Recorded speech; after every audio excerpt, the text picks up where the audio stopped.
Derdimi yazmışım divara daşa, sözlerimi diyemirəm yoldaşa. Gedirəm mən tapam dərdimə çarə, niye oldum bu dünyada avare? Hani yoldaş, hani kardeş dünyada, balıkların şahi yürür deryada. Hani yoldaş, hani kardeş dünyada, balıkların şahi yürür deryada.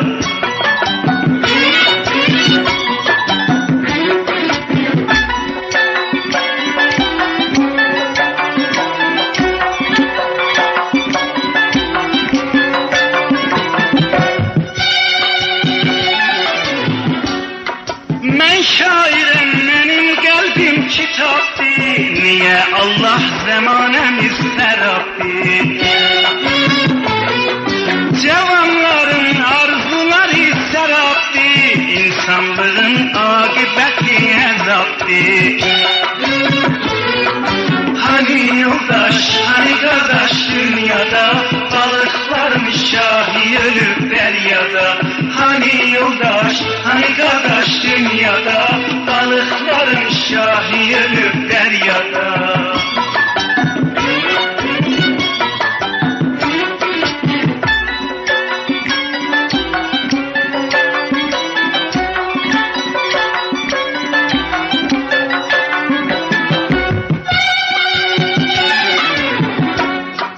Bizlərdə azadlıq, mən harda taparam?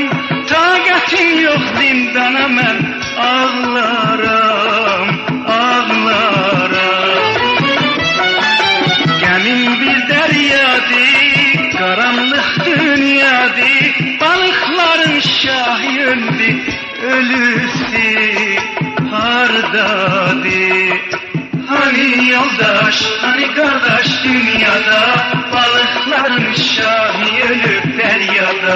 Hani yoldaş, hani kardeş dünyada, balıkların şahi ölüp deryada.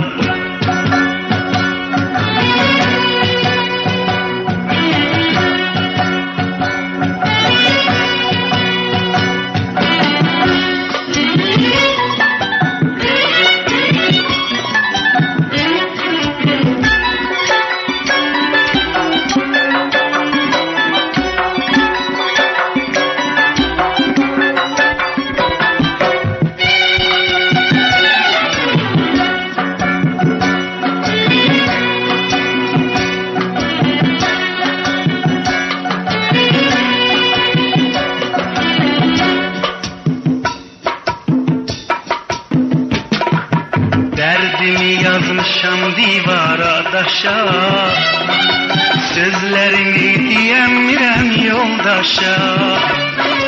Gedirəm mən tapam dərdimə çarə, niye oldum bu dünyada avare?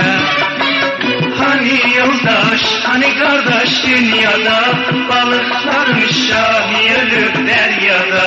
Hani yoldaş, hani kardeş dünyada, balıkların şahi ölüp deryada. Hani yoldaş, hani kardeş dünyada, balıkların şahi ölüp deryada.